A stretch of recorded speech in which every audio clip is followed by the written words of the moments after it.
Hello बच्चों, मैं विनय Pandey sir. और आज हम आपको AIRTS जो हमारे कोचिंग इंस्टीट्यूट में आपका टेस्ट होता है, जो ऐसा समझिए पूरे ऑल इंडिया लेवल में मैं तो कहूँगा मेडिकल के लिए सबसे बेस्ट टेस्ट है। इसको जरूर भारत के बच्चों को, जो भी बच्चे इसको किसी भी तरह YouTube के माध्यम से अथवा किसी के माध्यम से अगर बच्चों के पास ये पहुंच रहा है तो जरूर इस टेस्ट को ज्वाइन करें। बहुत ही बेस्ट टेस्ट है और इसको करके आप एक बहुत ही अच्छा रैंक या फर्स्ट रैंक भी अचीव कर सकते हैं आप नीट के एग्जाम में। तो हम अपने यहाँ का जो ये पहला टेस्ट हुआ है उसका ये सोल्यूशन आज बताएंगे इस वीडियो में।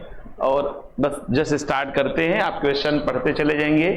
पहला सवाल आपके सामने रहा, ये यहाँ पर देख रहे हैं कि यदि a बराबर दिया हुआ है, a की वैल्यू ये है, b की वैल्यू ये दे रखी है और c की वैल्यू ये दे रखी है। इसमें पूछ रहा है सार्थक अंकों की संख्या, मतलब आप देखिए अंग्रेजी में भी दिया है नंबर ऑफ सिग्निफिकेंट्स। तो यहाँ पर जो एक कॉन्सेप्ट की बात अगर हम करते हैं, तो अगर ये यूनिटलेस लेकर के चलिए, यहाँ पर यूनिट को कंसीडर ना करें, तो अगर आप इसमें देखेंगे तो 4 डिजिट यहाँ भी है, 4 डिजिट यहाँ भी मिलेगा आपको और 4 डिजिट यहाँ पे मान लीजिए आपको नहीं दिख रहा है, इसमें 4 डिजिट सब में दिख रहे हैं। तो सिग्निफिकेंट सभी में सेम है, मतलब इसका ऑप्शन फर्स्ट ऑप्शन सही है। अब हम लोग बात करते हैं सेकेंड क्वेश्चन की। इसमें हमको अल्फा का डायमेंशन निकालना है आपसे। अल्फा का डायमेंशन कैसे निकलेगा, यहाँ पर आप देखो अल्फा एक्स का जो डायमेंशन है वो फोर्स के इक्वल होगा, क्योंकि अगर इक्वल होता है तो डायमेंशन सेम होता है। यहाँ अल्फा एक्स का dimension is equal to force का डायमेंशन। अगर हमें अल्फा का डायमेंशन निकालना है तो फोर्स बाई एक्स लेंगे, फोर्स का mL_t-2 और डिवाइडेड बाई एल, तो ये आपका हो जाएगा mL0t-2, mL0t-2, मतलब ऑप्शन नंबर फर्स्ट ऑप्शन सही है। तो आप इसको देख लीजिए किस तरह के सवाल हैं, आप बिल्कुल समझ सकते हैं। अब हम आगे के सवाल ले रहे हैं, क्वेश्चन नंबर 2। क्वेश्चन नंबर 2 में अगर हम लोग बात करते हैं तो यहाँ तीसरा क्वेश्चन, रेखीय संवेग P क्षेत्रफल A था समय t को मूल राशि के। बहुत ही इंपॉर्टेंट सवाल ये, 100% इस तरह के सवाल आपसे जरूर ही पूछे जाते हैं। इसको हम लोग फंडामेंटल ले रहे हैं, तो एनर्जी का आपसे डायमेंशन पूछा जा रहा है। अब इसका अगर आप सॉल्यूशन समझिए तो एनर्जी आप लिखेंगे इधर, फिर यहाँ P लिखिए, यहाँ A और यहाँ T, फिर इनके पावर लगाइए। उसके बाद सबके डायमेंशन पुट करिए। एनर्जी का डायमेंशन mL2t-2 और P का मतलब है मोमेंटम, तो मोमेंटम होता है mL_t-2 t-1 और पावर लगाइए x। वैसे देखिए हम इसको शॉर्टकट मेथड से भी कर सकते हैं, बहुत ही शॉर्ट मेथड से भी कर सकते हैं, बहुत ही शॉर्ट, बट उस शॉर्टकट मेथड सभी क्वेश्चन के लिए हम अप्लाई नहीं कर सकते हैं। तो जो जनरल मेथड होता है, जो सब क्वेश्चन को सॉल्व कर सकता है, हम लोग उसी को केवल सॉल्व करेंगे। तो यहाँ पर A फॉर एरिया है तो L2 लिखा जाएगा, T पावर में Y लिखेंगे और यहाँ पे पावर में Z लिखेंगे। उसके बाद करना होता है, यहाँ पे M को लिखेंगे और m का पावर x मिलेगा हमें, फिर l का पावर x मिलेगा और l का पावर +2y मिलेगा, ठीक है, और t का पावर -x मिलेगा और t का पावर z मिलेगा, ठीक है। ये हो गया mL2t-2, m का पावर x, l का पावर x +2y और t का पावर -x यहां से मिला और +z, mL_t हो गया। अब हम लोग पावर में कंपेयर करेंगे। m का पावर x है तो यहाँ m का 1 पावर है तो x की वैल्यू 1 हमें मिलेगी। l का पावर x +2y है तो L का पावर यहां से 2 मिल जाएगा, T का पावर -2 है तो -2 इज इक्वल टू मिलेगा -x प्लस z। इन वैल्यू को हम लोग सॉल्व करते हैं। x की वैल्यू इसमें 1 रखेंगे, 1 को उधर ले जाएंगे, 1 आएगा, y की वैल्यू हाफ आ जाएगी, y की वैल्यू हाफ। अब बचा कौन है, z। तो यहां पर -2 है, -2 है और x की वैल्यू हम -1 रखेंगे, -1 उधर जाएगा, +1 हो जाएगा, तो z की वैल्यू आपको मिलेगी -1। अगर ये वैल्यूज अगर आप रखते हैं, जैसे x की वैल्यू 1, y की वैल्यू ये और z की वैल्यू ये, तो आपको ऑप्शन 4 नंबर ऑप्शन आपको सही दिखाई देगा।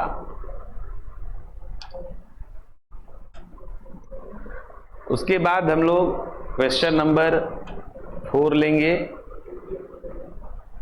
क्वेश्चन नंबर 4 में वर्नियर कैलिपर्स में यह पाया जाता है कि मुख्य पैमाने का फोर्थ और वर्नियर पैमाने का 5वां, और भी दिया है MSD की वैल्यू दे रखा है 1 यूनिट, तो वर्नियर कैलिपर्स का अल्पतमांक ये तो सभी लोग जानते हैं। इसके लिए क्या लगता है, LC का फार्मूला होता है MSD/N। अगर एक का डिफरेंस है, जैसे यहां पर आप देख रहे हैं, यहाँ पे 4th लिया गया है, यहाँ पे 5th, एक का डिफरेंस है, इसलिए हम लोग LC का फार्मूला MSD/N लगा सकते हैं। MSD की वैल्यू दिया हुआ है 1 और number of divisions on vernier scale, vernier scale में खानों की संख्या, वर्नियर स्केल में खानों की संख्या दे रखी है 5, तो आंसर हो गया 1/5। Question number 5, question number 5,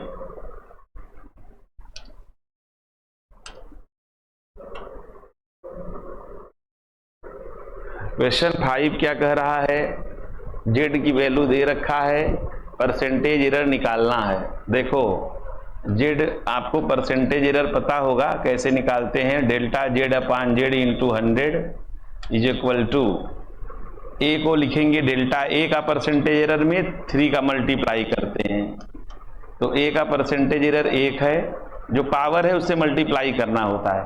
B का 2 है और पावर है 1/2, पावर मल्टीप्लाई प्लस, फिर इसका C का पावर 1 है और C का है 3, 1 इंटू 3 प्लस D का पावर 2 है तो 2 इंटू 1, तो यहां से आएगा 3%, 1 4%, 4 और 3 7 और 7 और 2 9%।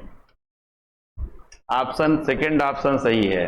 फिर पूछ रहा है निम्न में से कौन सी राशि बीमाहीन है, मतलब किसका डायमेंशन नहीं होता है। तो बच्चों अगर आप निकालेंगे तो रिलेटिव डेंसिटी मीन्स आपेक्षिक घनत्व का डायमेंशन नहीं होता है, ये आप निकाल के चेक कर सकते हैं। अब हम लोग लेंगे क्वेश्चन नंबर 7। क्वेश्चन नंबर 7 आप ये पक्का कर लीजिए कि निम्न कथनों पर विचार कीजिए, मात्रकहीन भौतिक राशियां अवश्य बीमाहीन होती हैं, ये 100% सही है। बीमाहीन भौतिक राशियां अवश्य मात्रक, ये जरूरी नहीं है, बीमाहीन का मात्रक हो सकता है, यूनिट हो सकती है। तो ये स्टेटमेंट बीमाहीन भौतिक राशि अवश्य मात्रकहीन होगा, ये गलत है। तो आपका समझ लीजिए ए कथन सत्य है और बी कथन गलत है। कथन ए गलत है नहीं, कथन ए सत्य है, मात्रकहीन राशियां बीमाहीन होती हैं। कथन बी गलत है जबकि कथन ए सत्य है।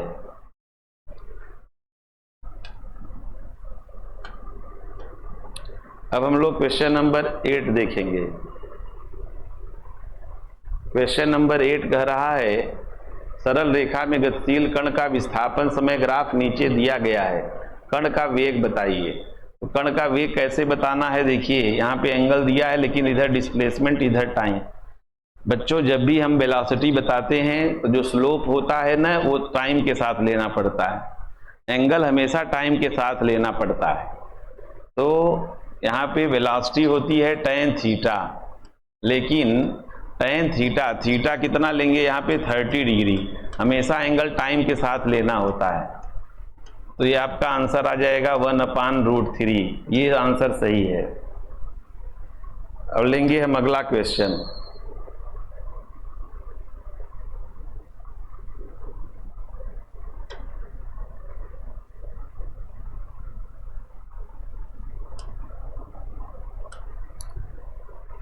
एक गेंद को ऊपर की ओर प्रक्षेपित किया गया है, इसका उच्चतम बिंदु पर त्वरण ऊपर की ओर फेंकोगे तो एक्सेलरेशन हमेशा नीचे की तरफ होता है।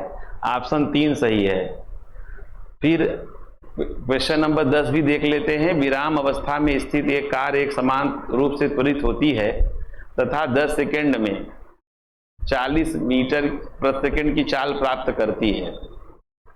तो विराम में स्थित एक कार एक समान रूप से त्वरित होती है। विराम में स्थित एक कार एक समान रूप से त्वरित होती है तथा 10 सेकंड में 40 मीटर प्रति सेकंड की चाल प्राप्त कर लेती है।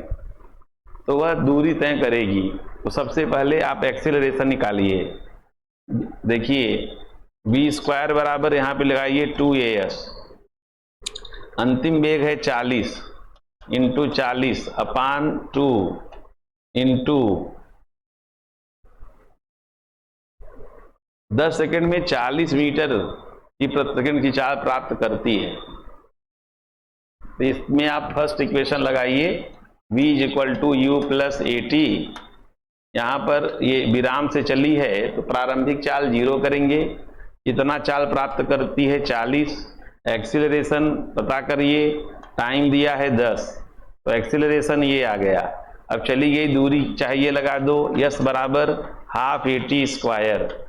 तो एक्सीलरेशन आ गया है 4, एक्सीलरेशन 4 है और टाइम दिया है 10, तो 100 दूना 200, ये आंसर सही है। Question number 11। क्वेश्चन नंबर 11, अब उसमें दिया हुआ है एक गुब्बारा है, वो 10 मीटर प्रति सेकंड के एक्सीलरेशन से ऊपर जा रहा है। 2 सेकंड के बाद एक कण गिराया गया। अगले 2 सेकंड के बाद निम्न का मिलान करना है। धरातल से कण की ऊंचाई। देखिए जब बैलून से कोई पार्टिकल गिराओगे तो बैलून की पहले वेलोसिटी निकालो। नियत त्वरण से गुब्बारा ऊपर जा रहा है, नियत त्वरण दिया हुआ है 10, टाइम दिया है 2, तो उसकी वेलोसिटी हो जाएगी 2 सेकंड के बाद 80, मतलब 10 × 2 20 मीटर पर सेकंड से बैलून ऊपर जा रहा है। उसमें से कोई पार्टिकल अगर गिराओगे जिस टाइम, तो उसकी स्पीड अपवर्ड ही होगी, इतनी अपवर्ड होगी। तो पहले वो अपवर्ड जाकर के रेस्ट में आएगा। तो देखो कितने टाइम में रेस्ट में आता है। v = u - gt, उसका मोशन अंडर ग्रेविटी होगा। इनिशियल लेंगे 20, फाइनल लेंगे 0, क्योंकि जब वो गिराया गया पार्टिकल बैलून में से तो उसकी स्पीड 20 थी। g ले लेंगे 10, तो 2 सेकंड में पार्टिकल जाकर के रेस्ट में आ जाएगा। तो पूछ क्या रहा है, धरातल से कण की ऊंचाई कितना है, पार्टिकल कितनी ऊंचाई पर है। तो पहले बैलून कितनी ऊंचाई पर गया वो निकालते हैं। बैलून जाएगा ½ at², ए ले लेंगे 2, टाइम ले लेंगे, ये 10 दिया है, टाइम ले लेंगे 2, तो 20 मीटर आ जाएगा कैंसिल करने पर। मतलब जब पार्टिकल बैलून को छोड़ता है, तो बातें आपको सुननी है, जब पार्टिकल बैलून को छोड़ता है तो वो 20 मीटर पे होता है। फिर बैलून से पार्टिकल छूटा तो पार्टिकल कितनी हाइट तक गया, इसके लिए भी आप ये इक्वेशन अप्लाई कर सकते हो, क्योंकि फाइनल 0 हो रहा है। यहाँ से ये भी 20 मीटर आएगा, तो पार्टिकल 40 मीटर पे होगा। 40 ये r, मतलब a का मिलान हमें r से करना है। देखिए a का मिलान r से, मतलब इतना मिला लो, सेकेंड ऑप्शन सही हो गया।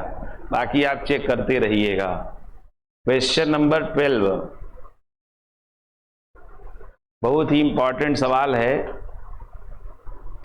Question number 12। क्वेश्चन नंबर 12 हम लोग अगर देखें क्या करना है इसमें, ये ग्राफ है, x बराबर 5 मीटर पर कण का त्वरण ज्ञात कीजिए जहां b वेग तथा x विस्थापन है। बच्चों ये देखो ये ग्राफ है v स्क्वायर, तो हम लोग बताते हैं कि जो स्लोप होता है tan थीटा, तो स्लोप होता है, यहां पर स्लोप निकालोगे d by D x of v square. ऐसे होता है ना, अगर ये y होता ना, y अगर ये होता तो स्लोप लिखते dy बाई डी एक्स, तो y के प्लेस में ये दे रखा है। अब इसका डिफरेंशिएशन करोगे तो 2v dv by D x हो जाएगा, और ये हो जाएगा tan थीटा, tan 30 की वैल्यू होती है 1/√3, और ये पूरा एक्सीलरेशन होता है तो 1/2√3। ऐसा कोई ऑप्शन है? ये ऑप्शन नंबर 4 सही है।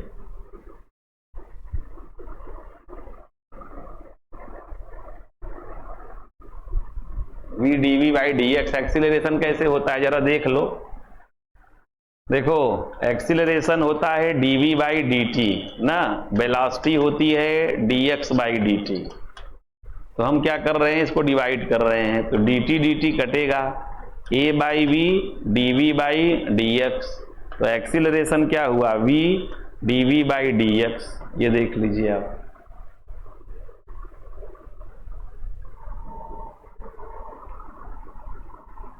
Question number 12।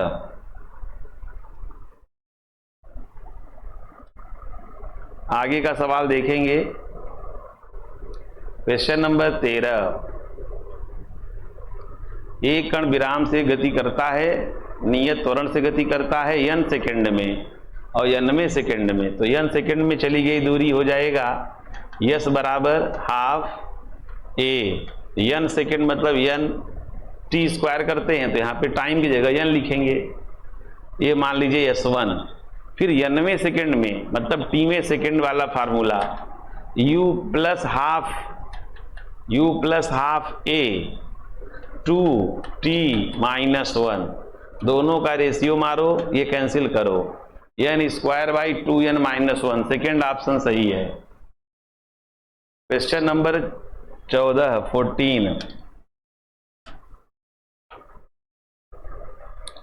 Question number 14। एक कण प्रारंभिक वेग 2i प्लस 4j तथा त्वरण इतना है, 3 सेकंड बाद इसका वेग, तो वेलोसिटी हो जाएगी v वेक्टर बराबर u वेक्टर जब a वेक्टर t। जब हम लोग वेक्टर में लिखते हैं तो हमको इस तरह से फार्मूला अप्लाई करना चाहिए। u वेक्टर को क्या लिखोगे, 2i प्लस 4j, एक्सीलरेशन क्या है i प्लस 3j, और इंटू टाइम कितना दे रखा है 3 सेकेंड, तो यहाँ पे आएगा 3i और 2i मतलब 5i प्लस 4j और 9j 13j। Option number first सही है। ऑप्शन नंबर फर्स्ट सही है। क्वेश्चन नंबर अब हम लोग करेंगे 15 में क्या कर रहा है, गतिशील कण का स्थिति समय ग्राफ दिखाया गया है, पोजीशन टाइम ग्राफ दिखाया गया है। कण का तात्क्षणिक वेग किस क्षण ऋणात्मक होगा, ये 4 पोजीशन दे रखा है। आपको जब पोजीशन टाइम ग्राफ पढ़ाया जाता है तो उसमें ये बताया जाता है कि एक टाइम पर 2 पोजीशन नहीं है। यहाँ पे देखो ये टाइम सेम है और कई पोजीशन दिख रहे हैं, मतलब टाइम रेस्ट में है। ये नॉट पॉसिबल केस है, मतलब ग्राफ संभव नहीं है, ये नॉट पॉसिबल केस है। आगे का क्वेश्चन देखेंगे।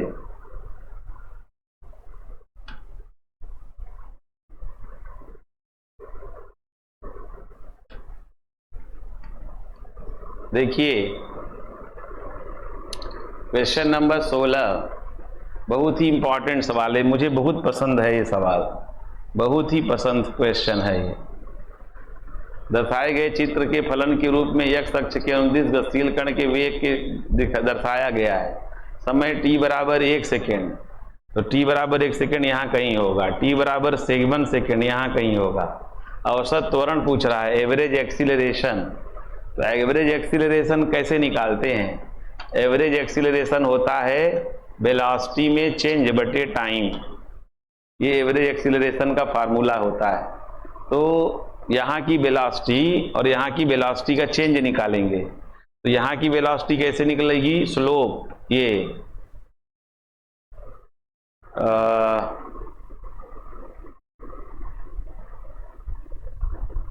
t बराबर 1 सेकेंड, t बराबर 7 सेकेंड तक औसत त्वरण।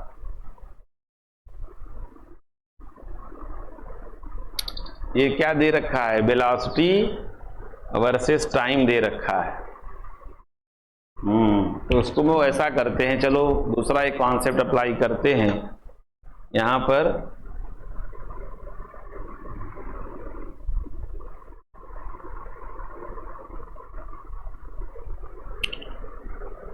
एक सेकेंड पे पहले वेलोसिटी निकालेंगे।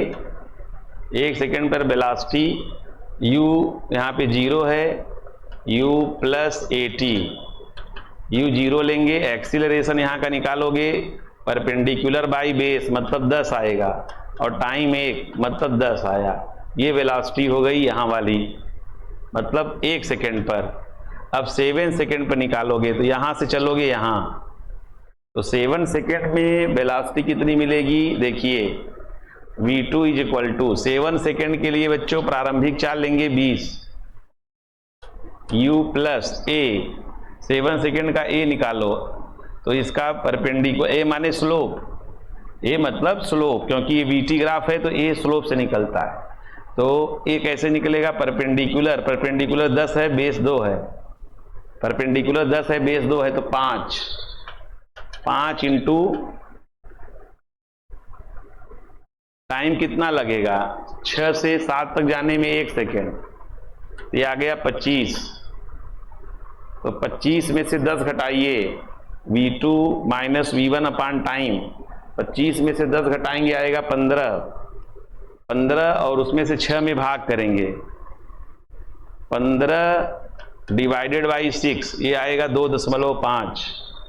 ये सवाल देख लीजिए, बहुत ही बेहतरीन सवाल है, बहुत ही बेहतरीन, एकदम दिमाग में मस्त कर देने वाला।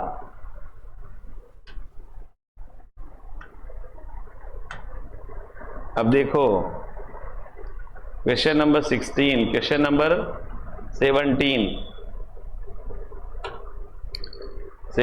क्या बोल रहा है? एक बालक सीधी सड़क पर अपने घर से बाजार तक, जो 3 किलोमीटर दूर है, 6 किलोमीटर प्रति घंटा की चाल से जाता है। वह 6 किलोमीटर प्रति घंटा की चाल से गया। वह 20 मिनट के लिए रहता है तथा घर तक वापस 6 किलोमीटर प्रति घंटा की चाल से आता है। चक्कर के दौरान उसकी औसत चाल। तो औसत चाल देखो बच्चों, कुल दूरी बटे कुल समय, तो कुल दूरी हो गई 6 किलोमीटर। कुल समय कितना लगा उसको? कुल समय कितना लगा? जाने में 2 घंटे लगेगा, 6 किलोमीटर नहीं, आधे घंटे लगेगा, फिर आने में आधे घंटे, तो आधा आधा मिल करके कितना हुआ? आधे घंटे का मतलब 1 घंटा हो गया। आधा घंटा जाने में, सवाल पढ़ते जाओ, और 20 मिनट का मतलब हुआ 1 घंटा 20 मिनट, मतलब प्लस 20 मिनट को बोलेंगे 20/60, 2/3, तो 3 × 3 5, 18/5 ये आएगा। 5 × 15,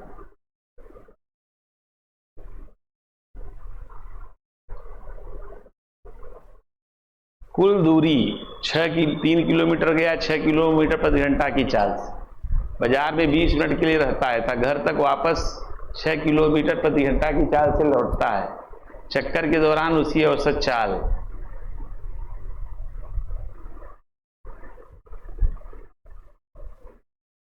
तो 20/60, 1/3 यहाँ आएगा, 20/60, तो 3 × 3 4, 18/4, 4 चौके 16, 4 पंचे 20। ये आपका चौथा ऑप्शन सही है। अब जो है क्वेश्चन नंबर 18, नल से जल की बूंदें नियमित रूप से गिरती हैं। जब पहली बूंद जमीन पर पहुंचती है, देखिए नल से बूंदें गिर रही हैं, ये पहली बूंद है जो नीचे जा चुकी है। तो तीसरी बूंद दूसरी यहाँ पर होगी, तीसरी यहाँ पर होगी। तीसरी बूंद गिरने वाली है, ओ सॉरी, तीसरी बूंद यहाँ पे गिरने वाली है। ये फर्स्ट है, ये सेकेंड है। यदि जमीन से नल की ऊंचाई 8 मीटर है, देखो यहाँ से टोटल हाइट 8 मीटर, तो क्या बोला है, दूसरी बूंद की ऊंचाई, सेकेंड ड्रॉप जमीन से कितना ऊपर होगा। तो डायरेक्ट फार्मूला भी लगा सकते हैं, नहीं तो ऐसे भी लगा सकते हैं। टोटल हाइट दे रखा है, यहां से यहां तक 1 सेकेंड, यहां से यहां तक 2 सेकेंड, मतलब पहले ड्रॉप को गिरने का टाइम इंटरवल अगर t है तो 2t हो जाएगा। तो h बराबर हाफ g 2t का स्क्वायर। ये h का मान 8 दे रखा है, और फिर यहां से इसको मान लो h1, तो h1 बराबर हाफ g, इसके लिए टाइम लगेगा t स्क्वायर, क्योंकि टाइम इंटरवल सेम है। दोनों को डिवाइड कर दो, हाफ g कटेगा, यहाँ पे आ जाएगा 4। h1 ऊपर ये नीचे, तो h1 का मान आएगा 2, मतलब ये ऊपर से 2 गिर चुका है h1 का मान। तो जमीन से टोटल 8 है, अर्थात 6 बचेगा। ये उत्तर सही है। क्वेश्चन नंबर 18 के बाद क्वेश्चन नंबर 19, एक कण अशून्य त्वरण रखता है। ये आप पढ़ लेंगे, सवाल में दिया रहेगा। अशून्य त्वरण जब वेग की दिशा या वेग का परिमाण दोनों परिवर्तित होगा तभी अशून्य त्वरण होगा। दोनों में से कुछ भी बदलेगा, अशून्य नहीं होगा। बाकी की चीजें आप पढ़ लीजिए। क्वेश्चन नंबर 20, एक कार P से T तक चित्रानुसार पथ दिया हुआ है, तो आप विस्थापन कैसे ज्ञात करते हैं, सीधे मिला दो, सीधे मिला दो। अब यहां से देखो बच्चा, ये देखो ये 4 है, ये पूरा 8 है, तो ये 4 बचेगा। ये 1 है, ये 4 है, तो ये 3 बचेगा। ये 4 बचा, ये 3 बचा, पाइथागोरस लगाओगे ये 5 बचेगा। ये आपका दूसरा ऑप्शन सही है, दूसरा ऑप्शन। क्वेश्चन नंबर 21,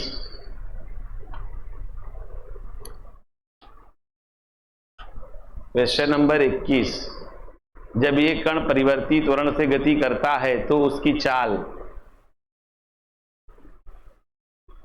मैंने particle moving with the variable acceleration, then its speed always increases, always decreases, may remain constant, must remain constant. देखिए कण में वेरिएबल एक्सीलरेशन है, परिवर्ती त्वरण से गति करता है, तो उसकी चाल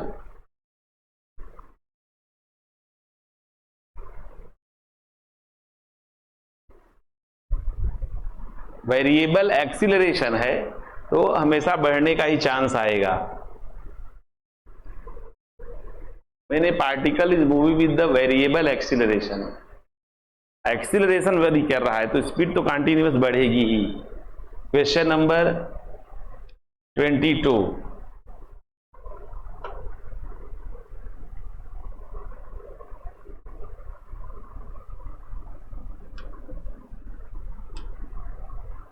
क्वेश्चन नंबर 22, सरल रेखा के अनुदिश गतिशील एक पिंड का वेग समय ग्राफ दिखा गया है। देखो velocity versus time, velocity versus time. यहाँ पे क्या है, वेलोसिटी टाइम के साथ बढ़ रही है, फिर वेलोसिटी कांस्टेंट है, फिर वेलोसिटी घट रही है। ये एक्सीलरेशन का केस है, ये एक्सीलरेशन जीरो का केस है, ये रिटार्डेशन का केस है। तो देखो यहाँ पे कांस्टेंट एक्सीलरेशन है, फिर यहाँ जीरो है, और ये रिटार्डेशन है, तो फर्स्ट ही सही है।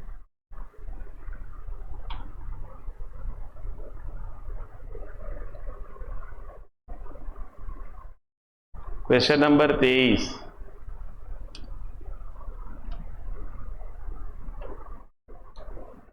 में दिखा रहा है कोण जो सदिश इतना y अक्ष के साथ बनाता है। देखिए ये वेक्टर हो गया 2i + 3j वेक्टर है, तो इसमें एक्स एक्सिस के साथ जो एंगल बनाएगा वो थीटा होगा। तो टेन थीटा हमेशा होता है एक्स के साथ अगर बनाएगा तो जे का कॉफिशिएंट अपान ये बनाएगा एक्स के साथ ना, और किसके साथ पूछ रहा है, वाई के साथ, या ऐसा समझ लो ना डायरेक्ट वाई के साथ निकाल लेते हैं ना। मान लीजिए एंगल थीटा बनाया तो ये वाई का कंपोनेंट है 3, एक्स का कंपोनेंट है 2, तो इसके लिए परपेंडिकुलर ये हो जाएगा। तो टेन थीटा बराबर परपेंडिकुलर बाई बेस, अर्थात आपका ऑप्शन सेकंड सही है। क्वेश्चन नंबर 24,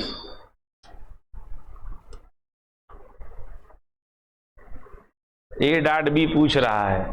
तो ए डॉट बी में आप जानते हो आई का आई के साथ मल्टीप्लाई करते हैं तो यहाँ पे 2 आ जाएगा, जे के साथ करेंगे 1 आ जाएगा, के वाला 0 हो जाता है। तो ऑप्शन नंबर ये सही हो गया। आगे करते हैं।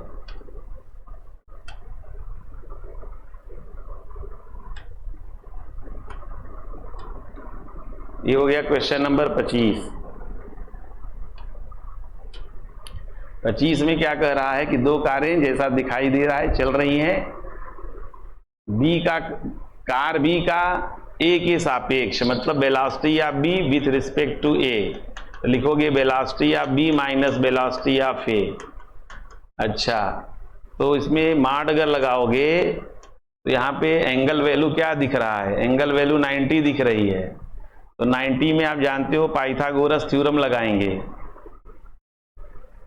बी स्क्वायर प्लस हो जाएगा, मतलब 120 का स्क्वायर प्लस 50 का स्क्वायर, तो 12 और 5 13, पाइथागोरस से तीसरा आंसर सही होगा।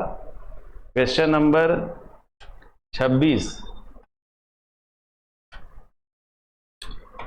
क्वेश्चन नंबर 26, बरसात 4 मीटर प्रति सेकंड पर ऊर्ध्वाधर नीचे की ओर हो रही है। ठीक है, कोई बात नहीं है, बरसात नीचे होने दो। 3 मीटर प्रति सेकंड पर ये हो गया वेलोसिटी ऑफ रेन। 3 मीटर प्रति सेकंड पर पूर्व के 29 दौड़ रहा व्यक्ति के सापेक्ष बरसात के वेग का परिमाण। कोई व्यक्ति दौड़ रहा है, ये हो गया ये वी आर दिया है 3, वीएम दिया है 4, ये निकालोगे 5 दिया है ऑप्शन, ये आपका आ जाएगा। इसी को बोलते हैं VRM, velocity of rain respect to moving man. Question number 27,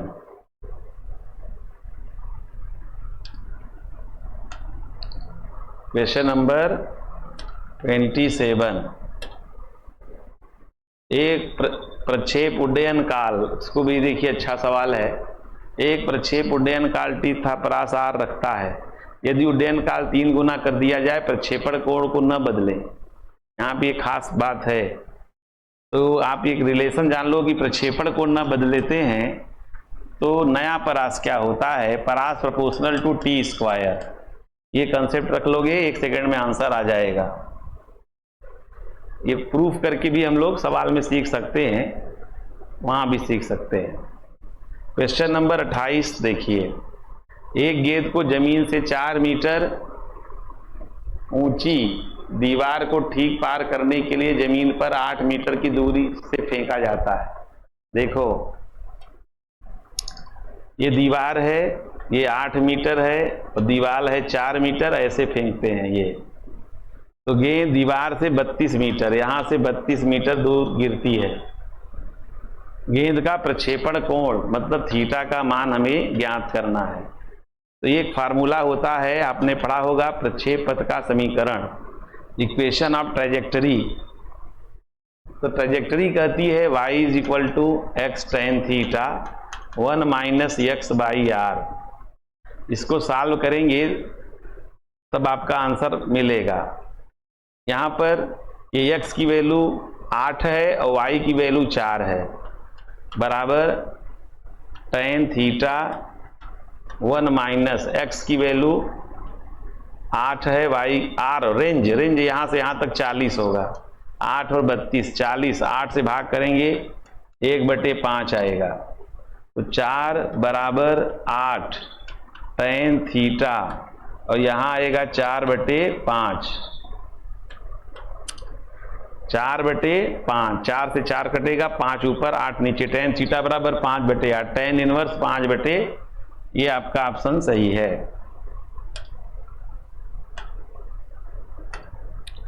अब जो है ये हो गया क्वेश्चन नंबर 29। समान प्रारंभिक चाल से प्रक्षेप के इतना कोण और इतना कोण दिया है और परास का अनुपात पूछे, दोनों का सम देखो, इस एंगल और इस एंगल, अगर स्पीड समान हो और एंगल का सम 90 आ रहा हो तो सम करोगे कैंसिल हो जाएगा, तो रेंज उनका बराबर आएगा। इसका आंसर होगा 1/1:1, 29। Question number 30।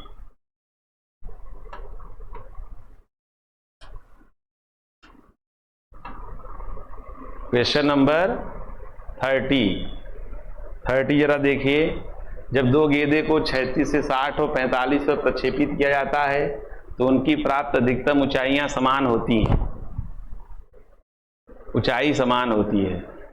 तो महत्तम ऊंचाई देखिए, स्पीड का अनुपात पूछ रहा है तो u1 square sine square theta by 2g, ऊंचाई समान है तो बराबर कर दो, u2 square sine square 45/2g, क्योंकि दोनों ऊंचाई समान है, 2g कटने को राजी है, u1 square u2 square, sine square 60 का मान होता है 3/4 और ये जाएगा नीचे, और साइन स्क्वायर 45 का मान होता है 1/2, तो 4 ले लेंगे ऊपर, 4 ले लेंगे ऊपर तो लगभग 2/3 के करीब आ सकता है। स्क्वायर हटाएंगे तो यही रूट में चला जाएगा, मतलब आपका तीसरा ऑप्शन सही है। अब आप देखिए 30 के बाद क्वेश्चन नंबर 30 के बाद क्वेश्चन नंबर 31 ही थोड़ा मेडिकल प्लस क्वेश्चन है।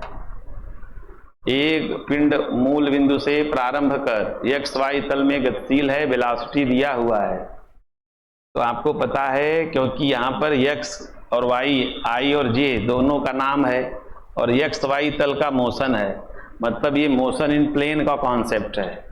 मोशन इन प्लेन में जो वेलोसिटी होती है v x i cap v y j cap होती है।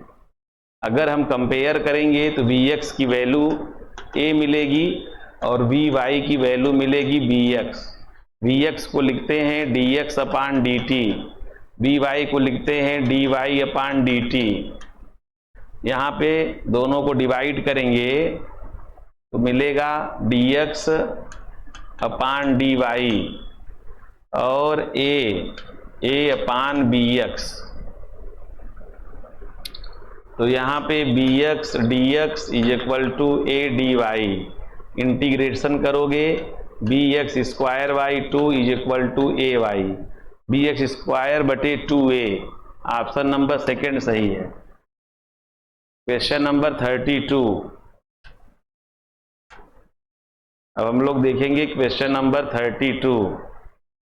एक प्रक्षेप को इतना वेग से फेंका जाता है, परास बताइए। देखिए यहाँ पे सबसे पहले वेग की जगह लिखो, ये हॉरिजेंटल होता है, ये वर्टिकल होता है, आई वाला हॉरिजेंटल, मतलब u cos थीटा दे रखा है 6, u साइन थीटा दे रखा है 8।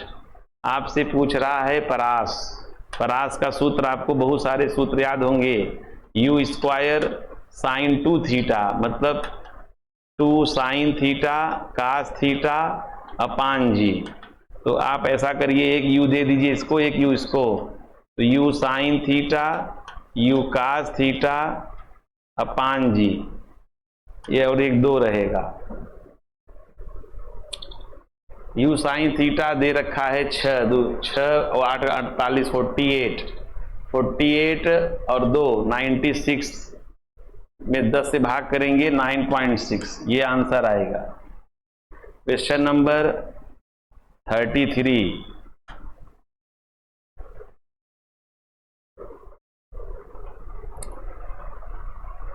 निम्नलिखित कथनों में से, ये आप पढ़ेंगे, बहुत ही इजी क्वेश्चन है। इसमें जो है ये जो सरल रेखा दिया है ये 3rd नंबर स्टेटमेंट रॉन्ग है, इसमें कोई खास बात नहीं है। क्वेश्चन नंबर 34, कण के x तथा y निर्देशांक दिए गए हैं। तो बच्चों जब x और y निर्देशांक दोनों दिए जाते हैं तो ये समझ लो मोशन इन प्लेन का एग्जाम्पल होता है।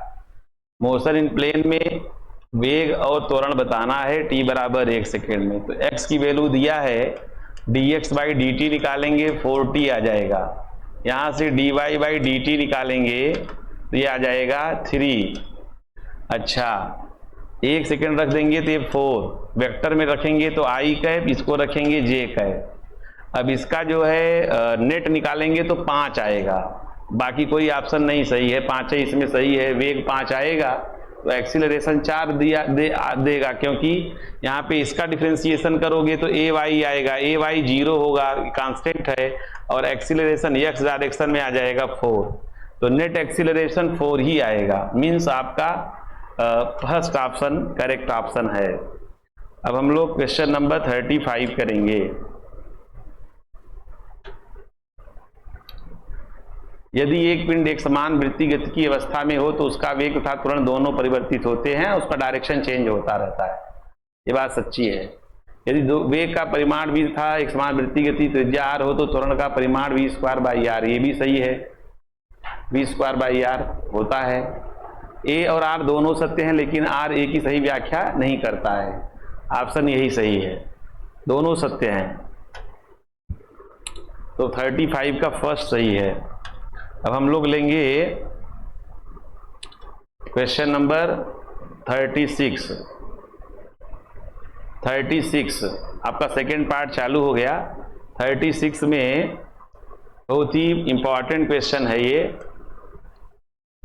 घनत्व वायर के लिए जो डेंसिटी का फार्मूला होता है आपको पता होगा। वायर का डेंसिटी वैसे होता है मास अपान वॉल्यूम, लेकिन वायर के लिए हम लोग वॉल्यूम लेते हैं πr²L। अब यहां से देखो फार्मूला बनाएंगे डेंसिटी में परसेंटेज रिलेशन का। तो मास का परसेंटेज एरर कितना है ये आप देखिए। मास में ऊपर लिखते हैं डेल्टा एम मतलब 0.003 डिवाइडेड बाई 0.3 इंटू 100 प्लस ये डेल्टा एम बटे एम इंटू 100, फिर यहाँ लिखेंगे 2 डेल्टा आर की कौन सी वैल्यू है बच्चों, देखिए ये डेल्टा आर होता है, ये आर होता है। लंबाई में ये डेल्टा एल होता है, ये एल होता है। वैल्यू पुट करना है 2 इंटू आर कितना दे रखा है 0.05005 divided by 0.5 into 100 plus 0.006 divided by 0.6 into 100। अब इसी को हमको सॉल्व करना है। देखिए यहाँ से आपको मिलेगा 1%, यहाँ से मिलेगा 2%, यहाँ से मिलेगा 1, टोटली 4% आंसर आने का चांस है। कैलकुलेशन ऐसे मार देना, दाम निकल जाएगा। देखो क्वेश्चन नंबर 37, ये भी इंपॉर्टेंट क्वेश्चन में आता है। यदि वर्नियर कैलिपर्स में n VSD n-2 MSD के बराबर है तो वर्नियर कैलिपर्स का अल्पत मांग देखो LC होता है MSD माइनस VSD, और VSD की अगर मैं यहां से वैल्यू निकालूंगा, VSD की वैल्यू तो अपान में चला जाएगा, तो MSD माइनस VSD की वैल्यू हो जाएगी n-2/2 MSD कॉमन ले सकते हैं, 1 माइनस n-2/2, 2 से मल्टीप्लाई करेंगे -1 + 2 डिवाइडेड बाई 2, 2 से 2 कैंसिल हो जाएगा। MSD की वैल्यू कितना दे रखा है A, तो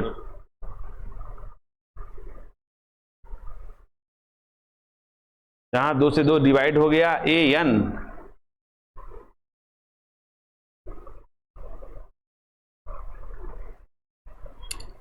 MSD यहाँ पे अपान एन में आएगा, तो n का मल्टीप्लाई करेंगे n-1, ये कटेगा 2a अपान n। ऑप्शन सेकंड सही है। Question number 38।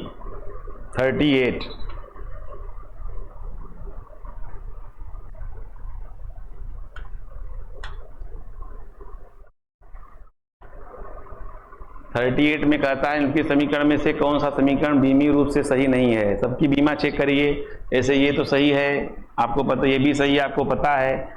यहाँ भी देखो ये भी फोर्स है, ये भी फोर्स है, ये भी बराबर है। यहाँ पे देखो ये एनर्जी है, ऊपर की एनर्जी अपान टाइम है, मतलब ये गलत है। 39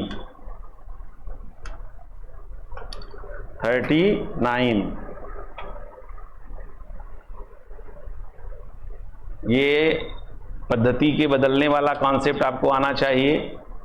इसमें क्या करना होता है, n2 is equal to n1 m1 upon m2 का power a, L1 upon L2 का पावर b, T1 अपान T2 का पावर c।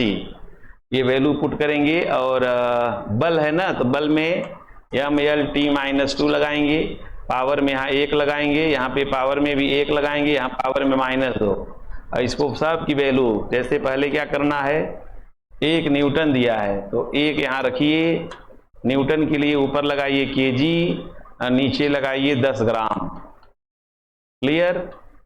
और न्यूटन के लिए ऊपर लगाइए मीटर, नीचे लगाइए 10 सेंटीमीटर। यहाँ ऊपर लगाइए सेकेंड, नीचे लगाइए 0.1 सेकेंड, पावर में लगाइए -2। ये दिख रहा होगा आपको स्पष्ट। इसको by solving this we get the value 10। इसको आप लोग सॉल्व करेंगे तो 10 वैल्यू आ जाएगी।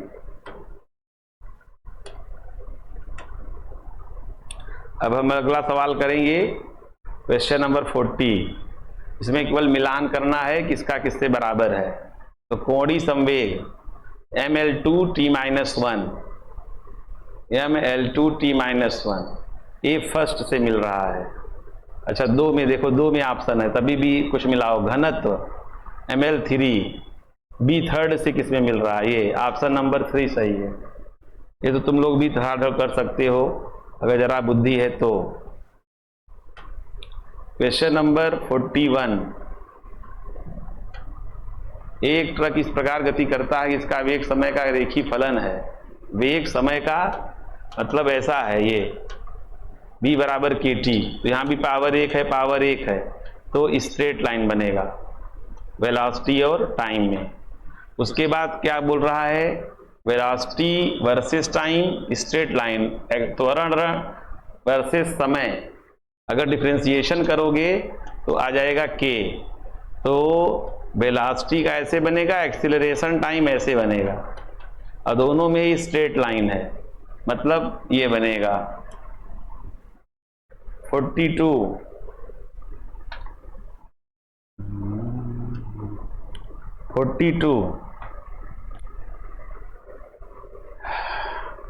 क्या कह रहा है, दो पिंडों A और था B में मास उनके अलग अलग दिया हैं 5 kg और 10 kg, समान ऊंचाई से गिराया गया। पहुंचने में जो लगा समय होता है बच्चों, वो होता है 2h/g।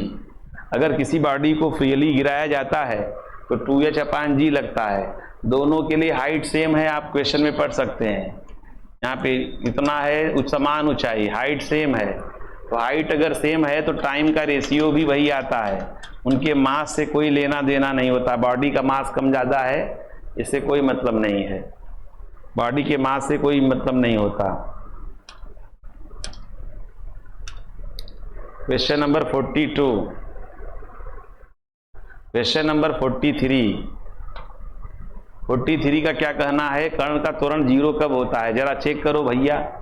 वेलोसिटी निकालो, इसका वेलोसिटी हो जाएगा 6t² प्लस 6t प्लस 2।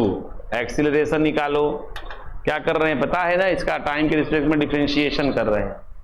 फिर डिफरेंशिएशन करेंगे 12t + 6। तो यहाँ पे देखो सब प्लस में है तो एक्सीलरेशन होने का कोई चांस नहीं है। एक्सीलरेशन नेवर बी 0, मीन्स आपका 4 ऑप्शन सही है। अब आप देख सकते हैं क्वेश्चन नंबर 44। क्वेश्चन नंबर 44,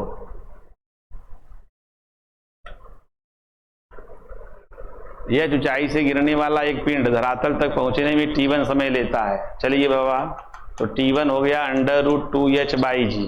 चलिए, ऊंचाई का पहला आधा भाग तय गिरने में लगा समय, पहला आधा मतलब मान लो t डैश, तो 2 आधा मतलब h/2। ये देखिए, इसमें से चाहे 1/√2 बाहर ले लीजिए तो अंदर रूट बचेगा। ये आपका हो जाएगा t1/√2। t1/√2 ऊंचाई का पहला आधा भाग तय करने में, तो पहला आधा भाग तय करने में यही ऑप्शन है, मतलब फर्स्ट 44। क्वेश्चन नंबर 45 में क्या कहना है? समान पथ पर गतिशील दो कार हैं, ए और बी के लिए स्थिति समय ग्राफ दिया गया है। ये कार बी का है, ये कार ए का है, ये बी का है। उनके अपेक्षिक वेग, तो वेलोसिटी या फिर क्या मिल सकता है? यहां से वेलोसिटी या फिर क्या मिल सकता है? Perpendicular by base, position time graph दिया है। चलो देख लेते हैं, -4 के करीब दिख रहा है। और इसकी वेलोसिटी अगर निकालोगे, परपेंडिकुलर 6/6 मतलब +1 दिख रहा है, तो रिलेटिव में घटाओगे तो +5 आ जाएगा। ये VA है, ये VB है। घटाने पर, क्योंकि रिलेटिविटी में घटाते हैं। क्वेश्चन नंबर 46,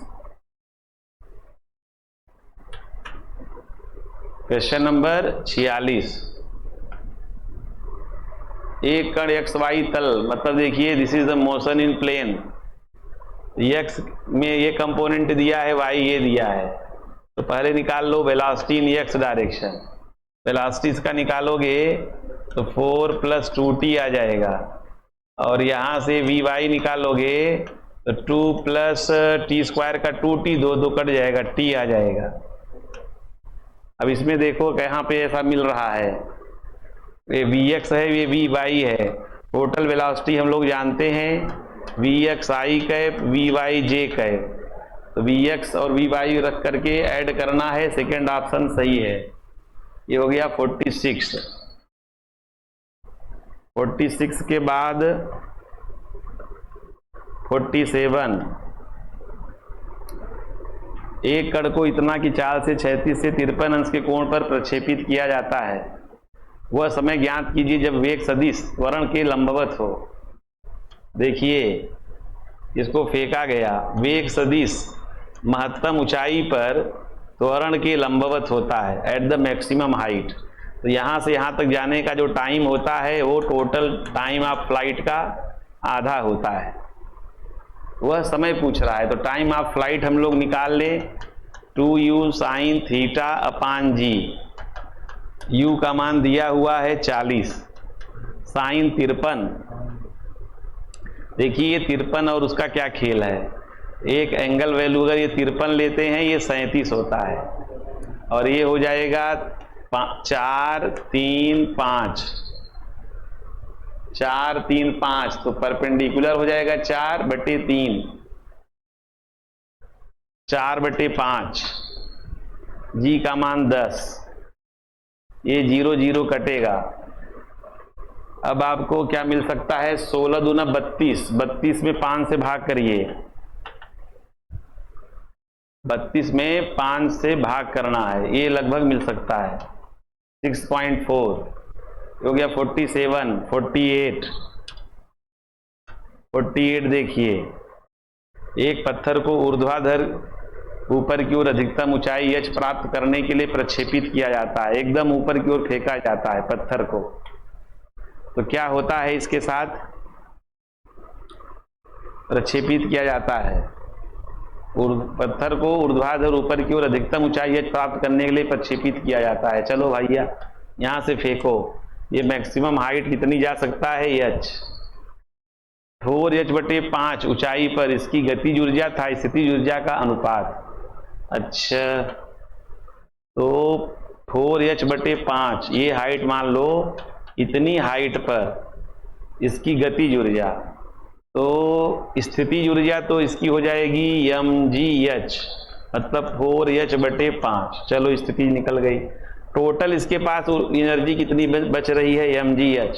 तो mgh में से इतनी हाइट पर एनर्जी माइनस कर दो, तो h में से इसको माइनस करोगे तो h/5 बचेगा, mgh/5 ये बचेगा टोटल mgh/5। ये बचेगा ke, ये है ke, ये है pe। किसका रेशियो पूछ रहा है? गतिज और स्थितिज। तो इतना बटे mg 4h/5 कैंसिलेशन करोगे तो 1/4 का रेशियो मिलता है, जो कि ऑप्शन नंबर 4 है। आप समझ लेंगे जैसा मैंने बोला है, पूरी बात वीडियो आगे पीछे करके सुनिएगा तो सुनाई देगा बार बार। ये 48 हो गया, अब 49 और 50, बस यज्ञ खत्म हुआ तुम्हारा, सारे सवाल क्लियर हो गए। देखो 49 में क्या बोलता है? क्षैतिज तथा ऊर्ध्वाधर से समान रूप से, यहाँ पे अंग्रेजी में लिखा है, समझ लेना कि एक पार्टिकल फेंका गया है, ये वर्टिकल है, ये हॉरिजेंटल है। दोनों से एंगल बराबर कब बन सकता है? जब ये भी 45 है और ये भी 45, क्योंकि पूरा 90 होता है। दोनों साइड से एंगल वैल्यू सेम कब बनेगा? जब दोनों से बराबर होगा। तो परास, उस केस में परास 45 के केस का परास u²/g होता है। एक समान वृत्तीय गति में कण की चाल इतना है, वृत्त की त्रिज्या ये है, स्पर्शीय तथा विकेंद्रीय त्वरण। बच्चों ये जान लीजिए, जब कोई भी पार्टिकल यूनिफॉर्म सर्कुलर मोशन करता है तो टेंजेंशियल एक्सीलरेशन उसके पास नहीं होता, ये 0 हो गया। उसके बाद सेंट्रीपिटल एक्सीलरेशन होता है v²/r। v का मतलब 4 × 4, r का मतलब 4, ये कैंसिल हो गया, ये ऑप्शन सही है।